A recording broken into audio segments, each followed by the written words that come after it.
K-Project is one of the most beautiful, alluring anime to come out during 2012. From 2010 to 2014, there was a certain genre of anime that was extremely popular. We're gonna call it gore-core / edge-core / ichi-core. But basically in a time where it was popular to be very edgy and also very horny in anime, K-Project was also a very popular anime during this time period. But I felt like with K-Project, it stood out a lot amongst the other anime that were present during that time. Before I rewatched K-Project, my last memory that I had with it was when I was in high school. I was either a freshman or sophomore. It was a Friday night, 7 p.m. Friday, 95 degrees. I ain't got no nigga. And K-Project had me hooked. I was hooked, bro. I was eating an ice cream sandwich at like 7 p.m., watching it on Netflix. The fascinating, bright, bold colors just all hitting me in my face. Colors, switch the colors, switch the color. And I felt just as free as the main character sitting on that rooftop with that cat. But that's the only thing that I actually remember about K-Project. So what is it about?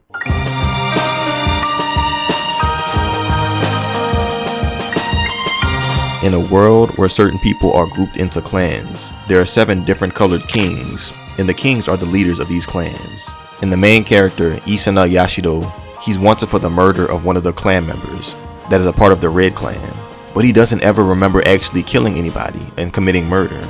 So that's when questions arise. Who is this nigga? Why is he on a skateboard? Why does she not have clothes on? The show leaves you with so many different questions, and apparently not enough answers.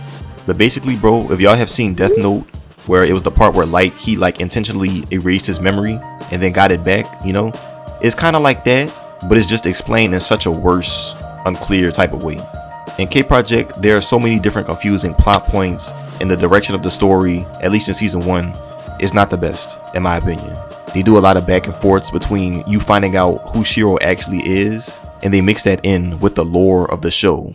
By the lore of the show, I'm referring to all of the different kings. There's these things called the Dresden Slates, the Sword of Damocles, all different sorts of things that they don't really get into it in season 1, which is the start of the show, you know, but I'm saying that it's season 1 for a reason. I'm going to get into that reason. But basically, they just say it and they don't get back to it, you know, that's it. The characters also do things without like a clear explanation of why they do them. And then when they get to the conclusion of like why they actually did do them, it really doesn't feel satisfying at all, bro. For example, it's like if you as a person was putting together a puzzle, but you didn't know what the picture was. And then when you actually put the pieces of the puzzle together, the picture is of a box of regular Cheerios, bro. Not even the honey nut ones, bro, the regular ones. It's fucking unsatisfying, bro. When I was writing down notes and stuff for this video, with all of the different episodes and the lore of the movies and, you know, the movies tying into the series, another extremely popular anime that K-Project reminded me of, in essence, is Neon Genesis Evangelion. And I say this because the watch order is also important. Season 1 came out first. Then there was a movie that released that followed season 1 and is canon. But it comes out a year, I believe, after season 1. And then season 2 comes out after the movie. So if you didn't actually know that you have to watch season 1 and then the movie and then season 2, most people would just skip from season 1 to season 2 and be confused and probably turned off from the show. And also, once we find out if Shiro is actually the murderer or not, the story doesn't end there. This goes back to how I was talking about there were like multiple plot points in the show, but it's not really a bad thing, you know, that the story doesn't end there. But there are a lot of questions that come from just the entire show in general. But besides the story and plot of K-Project not being as memorable, do you want to know what is memorable about K-Project? Nigga, that music, bro. Oh my, bro. K-Project has one of the most underrated, best anime soundtracks of all time. And I'm saying that with my chest, bro. It's ambient, it's relaxing. At certain moments, it's somber. And it's always fitting towards the mood of whatever is happening in the anime. It just always fits so perfectly. The colors, bro. Like I said before, switch the colors. Episode 1, bro. The beautiful, bright blue to green gradients. They hit you like crazy, bro.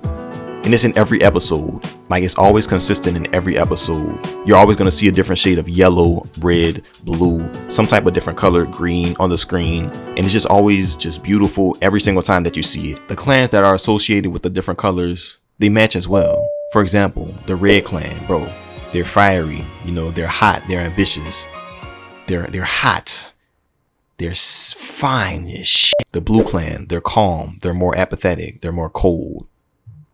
They're also fine as shit. It's just coherent and it's very on brand and it's on point, and you notice it right away and it's memorable, like I said before. The animation, bro, You would have thought Batman funded that shit, because dude is literally insane. Bro, it's just so consistent and it only gets better and better over time. When I first saw K Project opening 1, I saw this. I can't read fucking paint. Like, what the fuck is this? I thought that said the animator was God's hands, because that's quite literally who animated it, bro. God himself, he just Picasso the anime together, bro, because it's just beautiful. It's just absolutely beautiful. Visuals are also insane too. Like, bro, do you see this? Do you see this? This is a fisheye skateboard shot of, what's his name? I don't know. We gonna call him Jet Set Radio Kun. Okay, so Jet Set Radio Kun is on his skateboard. Mind you, I'm putting my hand out. Mind you, this is episode 1, my nigga. They didn't hold punches with the animation and the visuals for this show, bro. So I literally have to commend them for this. But the animation and the colors are not the only thing that get better, because the story progression gets better as well. In the first movie, K Missing Kings, there's just way better narration and clarity for the story as well. Characters actually say what's going on. And I'm not the type of person to be like, oh, please hold my hand, mommy, during this whole anime, because like, I like to wonder what's going to happen next. But at the same time, I don't want to be fucking confused about the fucking sword of lasagna and a sword of Dalmatians, bro. Like, dude, come on, explain at least a little bit, bro, so the viewers understand, you know? But that's exactly what they did in the first movie.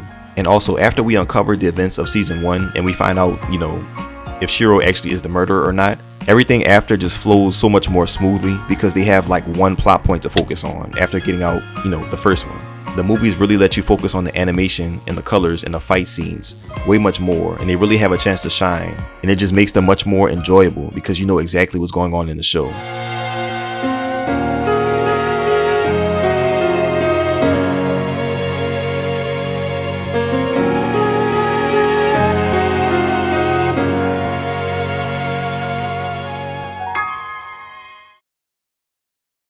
And in season 2, K Return of Kings, pretty self-explanatory. Kings return. You know, we learn about all 7 of the different kings finally. Like I said before, just way better story direction and clarity. And the animation got even better. And also the end of the show was very bittersweet and kind of predictable, not in a bad way, you know, it was still good. Once we actually find out what's going on in the show, we can put the pieces of the puzzle together, and the picture is a beautiful flower. I don't know. What you like? Ass? It could be a picture of ass too if you want. I don't know. And you know what else also got even better, bro?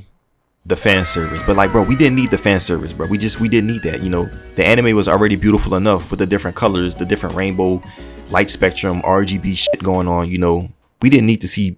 Well, I mean, you know, I'm not complaining, but you know, bro, it was literally just close-up shots of ass and tats. Overall, K Project is a beautiful, captivating anime that I'm pretty sure most of y'all that watch this video don't remember the plot of it. So I encourage you to watch it for yourself. But yeah, that's gonna do it for this video. If you enjoyed, make sure you leave a like, subscribe to become a senpai and senpai yet.